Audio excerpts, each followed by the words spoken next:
ક્ષત્રિય ઠાકોર સેના અલ્પેશભાઈના આ મંત્રને માન આપીને પધારેલા સ્ટેજ ઉપર બિરાજમાન સર્વપક્ષીય ઠાકોર સમાજના સૌ અગ્રગણ્ય આગેવાનો, આ મંત્રને માન આપીને પધારેલ મહેમાનશ્રીઓ,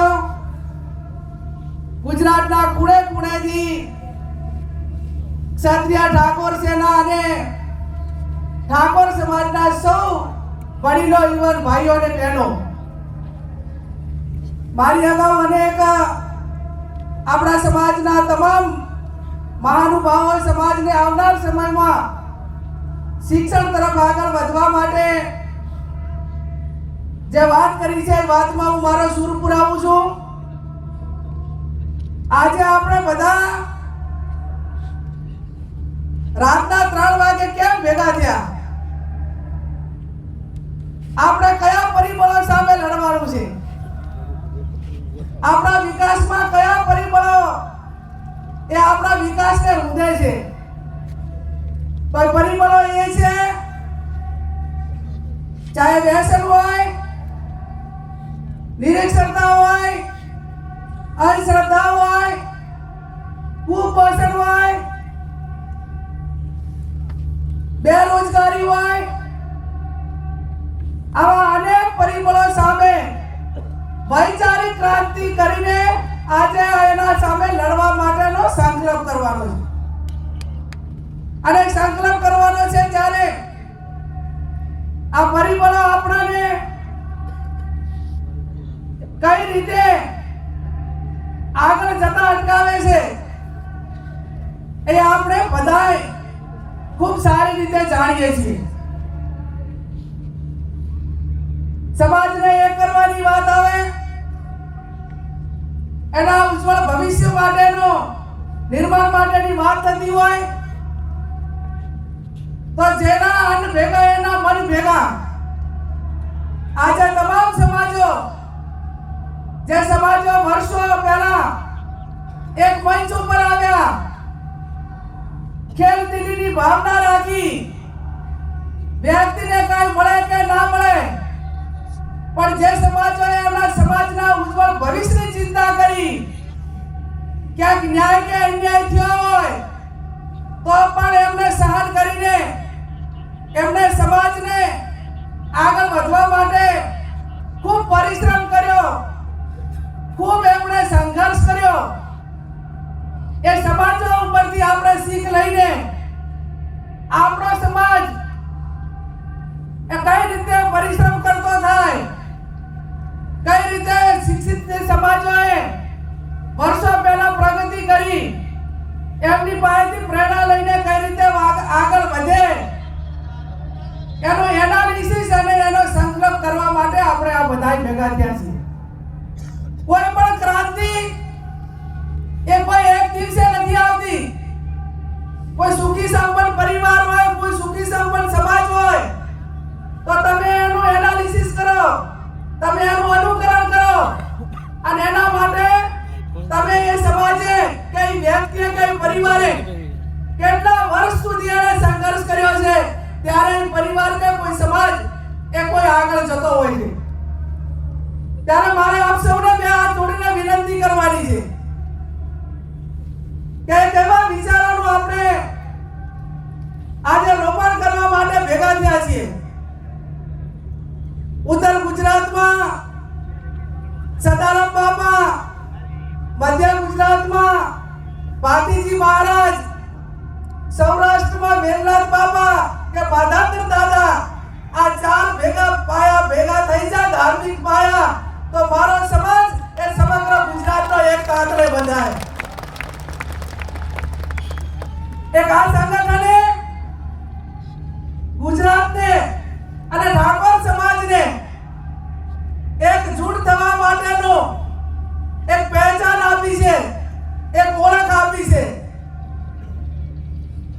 આજે ગુજરાતના કોઈ પણ જિલ્લામાં જઈએ ત્યારે મારે ગૌરવથી કહેવું પડે ને મારે ગૌરવથી ક્ષત્રિય ઠાકોર સેનાને અલ્પેશભાઈને અભિનંદન આપવા પડે કે અમે જે જિલ્લાની અંદર જઈએ ત્યાં સમાચાર આપણે તો 50 દીકરા એક ક્ષત્રિય સેનાના સમાજની નાતે મળવા આવે અને સુખ દુઃખની ભાગીદાર થવા માટેની વાત કરે ને વ્યવસ્થા કરે, ચાહે અમરેલીથી કરીને સુરત જઈએ તો પણ એ સમાચાર ભેગા આવી અને બેન તરીકે દીકરી તરીકે સન્માન કરે, આ પહેચાને ક્ષત્રિય ઠાકોર સેનાએ સમગ્ર ગુજરાતની અંદર આપી. ત્યારે આવનાર સમયની અંદર સમય એ કોઈની રાહ જોતો નથી.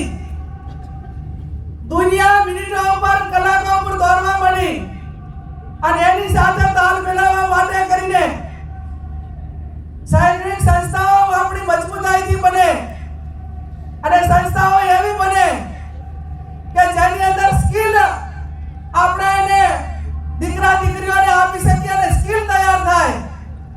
આ ગુજરાતની અંદર અનેક પ્રાઇવેટ કંપનીઓ મોટા પ્રમાણમાં છે, પણ ક્યાંક આપણે દીકરા દીકરીને નોકરી માટેની વાત હોય તો 21મી સદી એ ટેકનોલોજી અને જ્ઞાનની સદી છે અને એ પ્રમાણેની માંગનું આપણે એજ્યુકેશન મેળવેલું ના હોય તો આપણને કંપનીમાં સારી મોટા હોદ્દાવાળી નોકરી ના મળે. અને આપણો મગજ એ હવે સિક્યુરિટીમાંથી અને નાના હજુ આજે પણ કોઈ નોકરી માટે આવે તો માંગણી કરે કે મારા દીકરાને પટાવાળામાં ક્યાંક રાખજો, મારા દીકરાને સિક્યુરિટીમાં કોઈને રાખજો. હવે આ પટાવાળાને સિક્યુરિટીમાંથી બહાર નીકળીને ઠાકોર સમાજનો દીકરો આઈએએસ ને આઈપીએસ બને, કોઈ કંપનીની અંદર એન્જિનિયર બને, મિકેનિકલ બને, આ સપના જોવા માટે આજે આ સમાજ એ આ ભેગો થયો છે. અને સપના એ વાતો થકી નહીં પણ વ્યવસ્થા થકી થાય અને વ્યવસ્થાઓ એવી કરવી જોઈએ કે ભલે નાનું કામ થાય, મજબૂતાઈ વાળું થાય, પરિણામ લક્ષી થાય અને પરિણામ લક્ષી થાય તો જ આ સમાજનો અતૂટ વિશ્વાસ છે એ ભરોસો આપણા ઉપર, નેતાઓ ઉપર ને આગેવાનો ઉપર ટકી રહે.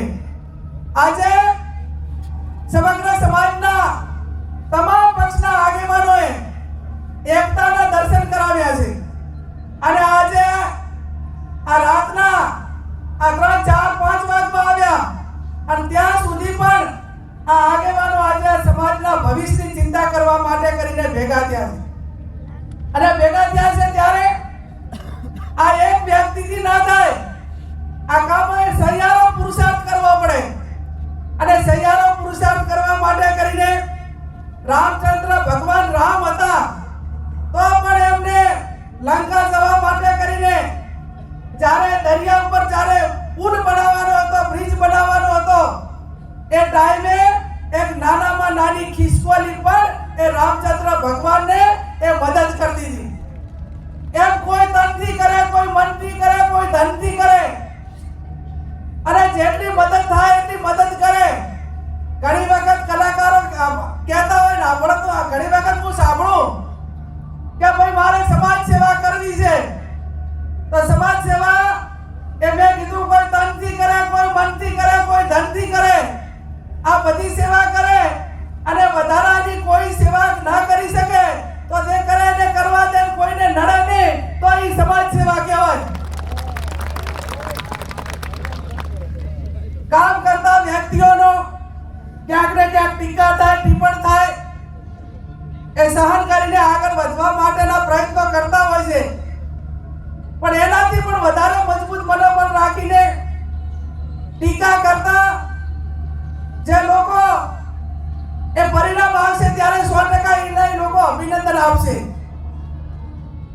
આજે વિચારોની ક્રાંતિ એટલા માટે કે આ સમાજ એવો છે, તમે રાતે અડધી રાતે બોલાવો તો આજે આખા ગુજરાતનો ઠાકોર સમાજ આ ગાંધીનગરમાં તમારી પાસે આશા, અપેક્ષા અને આવનાર ઉજ્જવળ ભવિષ્યની આશા અપેક્ષા લઈને આજે આપણી વચ્ચે અહીંયા ઠાકોર સમાજ આવ્યો છે.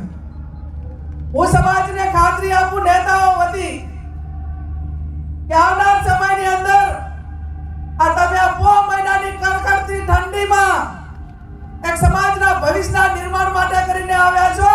આ તમારી જે કડકડતી ઠંડીમાં તમારી હેરાનગતિ છે એને એળે નહીં જવા દઈએ એની પણ અમે તમને બધાને ખાતરી આપી.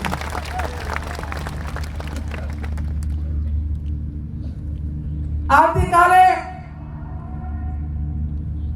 સવારમાં 7 વાગે સરસ્વતી માતાના ધામનું શૈક્ષણિક સંકુલનું હવે આજ થઈ ગયું, હમણાં કલાક 2 કલાક પછી 1 કલાક પછી સરસ્વતી માતાનું ધામનું ખાતમુહૂર્ત એ થવા જઈ રહ્યું છે. હું અપેક્ષા રાખું સ્ટેટના સર્વ મહાનુભાવો પાસે કે અલ્પેશભાઈ અને સરકારે એમના માધ્યમથી જે જગ્યા સંસ્થા માટે સમાજને આપી છે એનું ખાતમુહૂર્ત આજે 1 કલાક પછી કરવાનું છે, પણ એનું ઓપનિંગ એ ટૂંકા સમયની અંદર થઈને એક એવું સ્કીલ